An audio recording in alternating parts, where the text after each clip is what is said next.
Jack Van Breen with the squeaky Mesa bench from Guitar Showcase in San Jose on Totally Guitars. What I'm holding in my hands looks to you like a Les Paul. And from where you're sitting with your little 1024 by 748 screen, or maybe you're on an iPhone like I am on occasion, this looks like just about any other Les Paul you've ever seen. But this one's one of the custom shop VOS, or vintage old spec. And what that means is the custom shop has been progressing ever since Henry turned them loose almost 20 years ago on trying to recapture the magic of those vintage Les Pauls. And at first they picked one, you know, they had one, and they measured it and all the specs about it, and they built one just like that. And people said, well, that was pretty cool, but that's not like mine. And so they went out and they researched and they looked at a bunch of different guitars, and what they found out was that in the 50s, perhaps the quality control wasn't what we've come to expect here in the 21st century. There was a lot of variance in the number of windings they put on the humbucking pickups or the P90 pickups. There was a lot of variance in the quality of the wood. This is a plain top.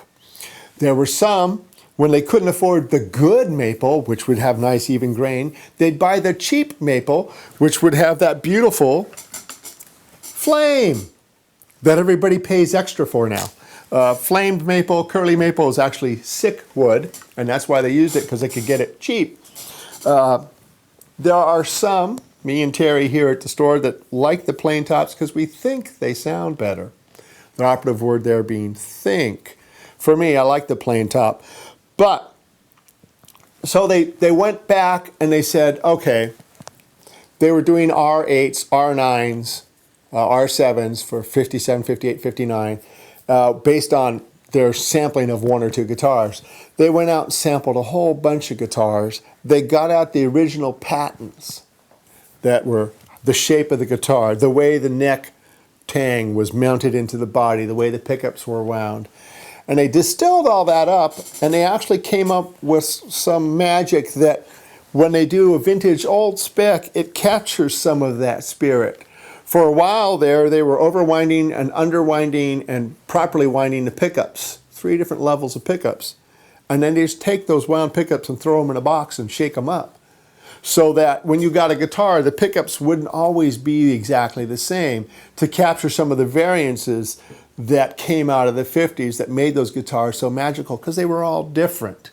I've been telling people for years, you can't buy a guitar on specs, you have to pick it up and go and see if that guitar talks to you.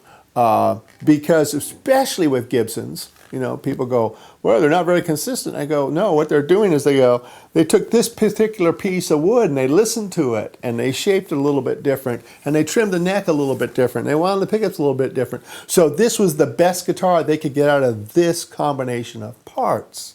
And it may be just perfect for me. And the bad news for my wife is, yeah, this one is actually pretty much perfect for me. It's a bad news guitar. In the business, when you pick up a guitar in the store and you go,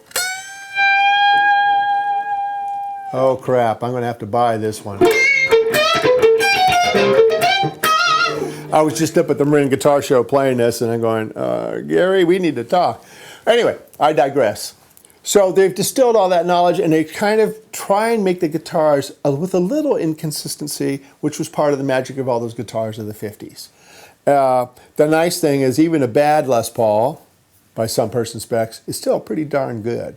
It's like Woody Allen said about pizza, you know, there's good pizza and there's bad pizza, but still, dude, it's pizza.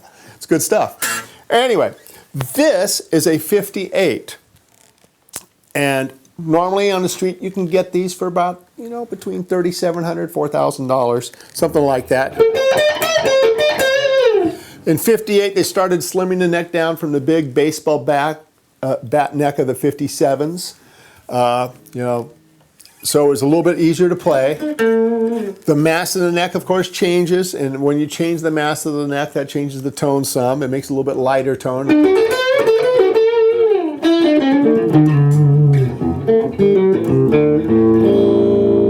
This is not good. I'm going to put this guitar down now.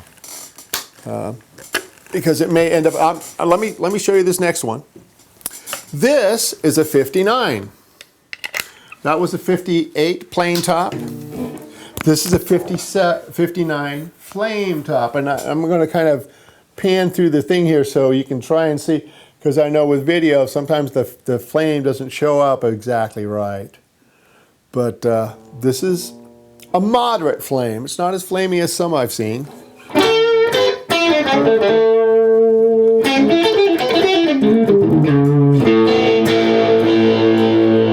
And I can feel here, I don't know if your audio is going to be good enough to catch the nuances.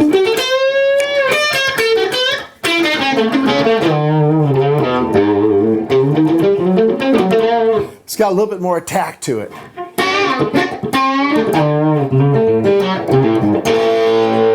A little bit more energy out of the guitar.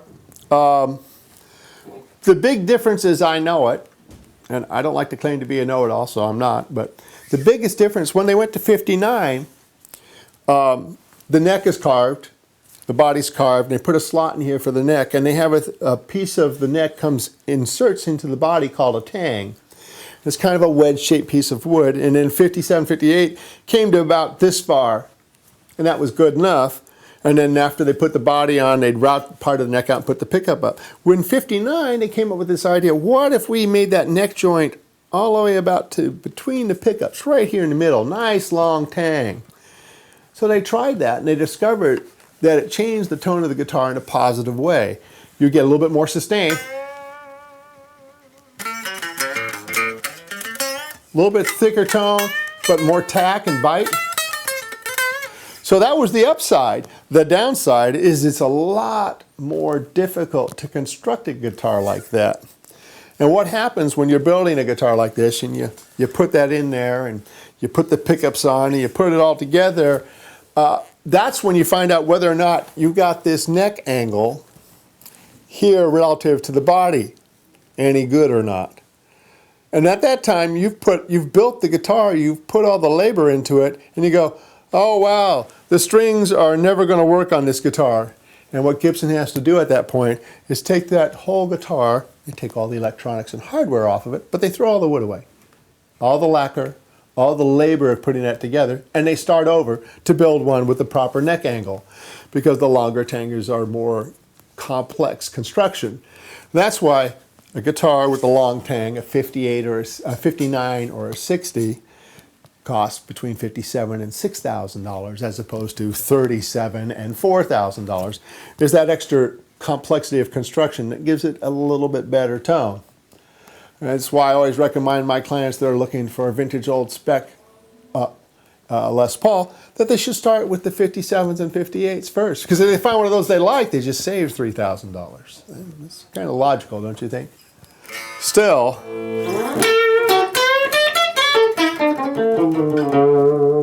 yeah, I could play this guitar.